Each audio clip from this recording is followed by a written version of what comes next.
They say the gods never sleep, but in Aniukwu, betrayal hid in a royal palace and a mother's tears waited years for justice. In the ancient village of Aniukwu lived a powerful and respected king called King Eziobi. He ruled with wisdom and authority, feared by his enemies and loved by his people. King Eziobi had 2 wives. His first wife was Mgbechi. His second wife was Nwakaego. Though they lived under the same roof, peace never lived among them. King Eziobi married Mgbechi many years before taking his second wife. For a long time, Mgbechi could not bear a child. Despite this, she remained calm, loving, and respectful. She was tall, elegant, and naturally beautiful, a woman who hated trouble and lived only to please her husband and the gods. When the king decided to marry Nwakaego, Mgbechi accepted her wholeheartedly, believing peace was better than rivalry. But Nwakaego's heart was different. Behind her smiles was jealousy. Behind her greetings was hatred. She constantly looked for ways to trouble Mgbechi, calling her barren and mocking her in secret. She never forgave her for being the first wife. Fate, however, had its own plans. One season, both women became pregnant at the same time. The palace erupted in joy. King Eziobi was overfilled with happiness. For Mgbechi, it was a miracle, proof that the gods had finally remembered her. She carried her pregnancy with grace, praying daily to the gods for protection and safe delivery. But for Nwakaego, joy turned into bitterness. She could not accept that the woman she had mocked as barren was now pregnant like her. Her heart burned with jealousy. Day and night, her only prayer was that she would give birth to the king's first and only son. She wished Mgbechi would give birth to a girl so that when her own son became king, he would chase Mgbechi away from the palace. Months passed. Then, one fateful morning, both women went into labor at the same time. The village midwives were summoned immediately. By coincidence or destiny, both women were placed in the same room. Minutes later, Mgbechi delivered first. She gave birth to a healthy baby boy, but immediately lost consciousness from exhaustion. Moments after, Nwakaego delivered. She also gave birth to a boy, but the child was dead in her womb.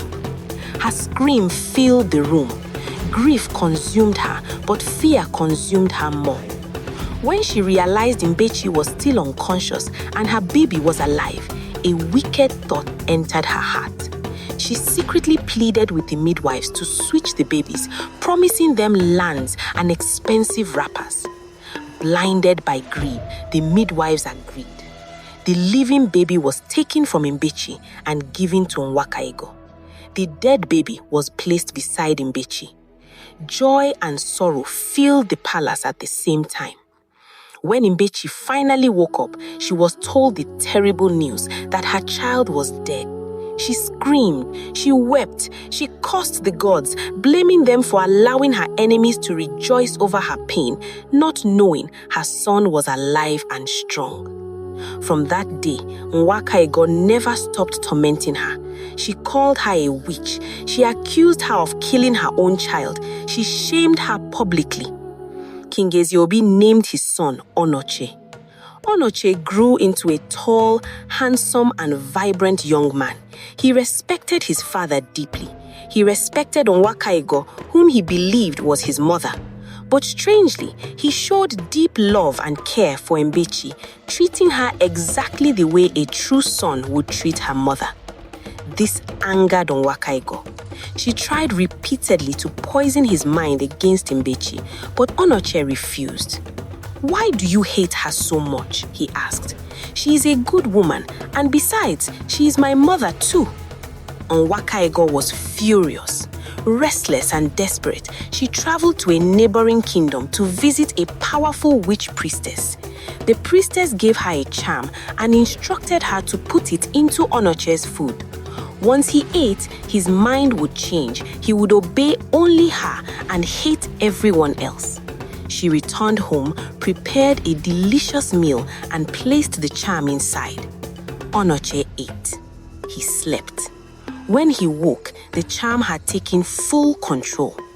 That same day, Mgbechi approached him gently, carrying fruits for him. Suddenly, Onoche shouted, "How dare you touch me?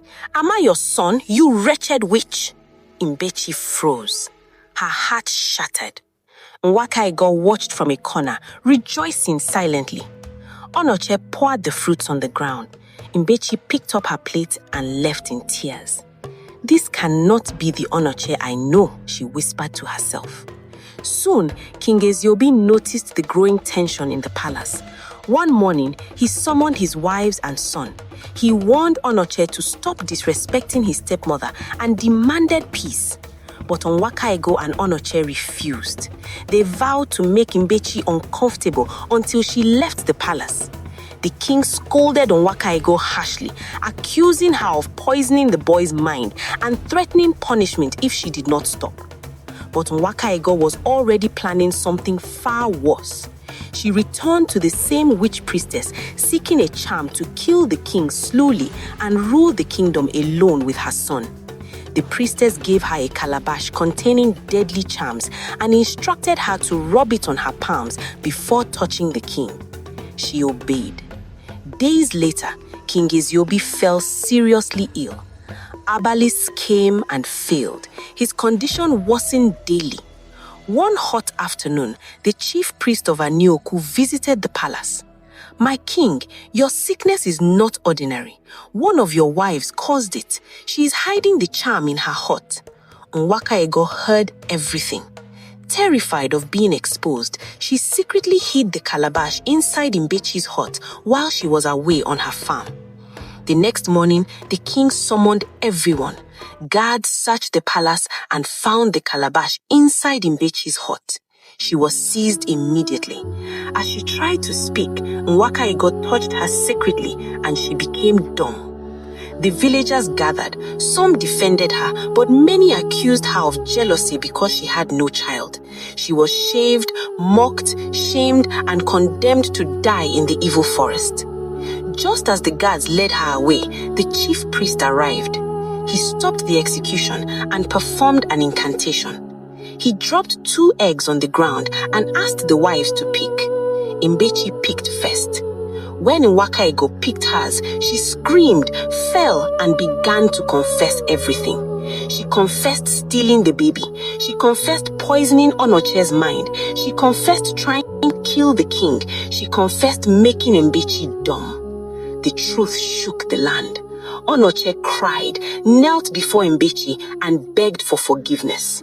The priest restored Mgbechi's voice. Mother and son reunited in tears. Nwakaego was banished. As she left the kingdom, thunder struck her dead. And thus, truth reclaimed the throne.